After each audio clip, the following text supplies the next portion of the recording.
Eh, hindi alam ni Arwin na may bad experience si Talia sa lalaki na nag-aano. Siya sa camera. Eh, hindi alam na may bad experience. Di pagtapat niya biglang nagtapat, sabi mahal kita. Sabi nga ron. Ang ginawa ni Talia, nagtatakbo siya. Nung magtatakbo siya, hinabol ni Arwin. Eh dahil gabi, doon paglabas ng gate, bigla na lang may dumating na sasakyan. Nabangga si Talia. Yun namatay. Hindi ba? Hmm. Sabi sensor.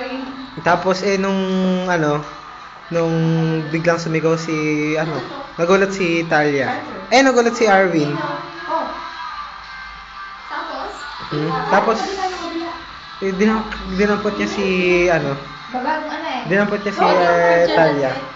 Tapos sabi, mahal na mahal kita. Sabi naman ni Talia, mahal na mahal din kita. Patay. Ano ba tayo? Pangit naman ang ending.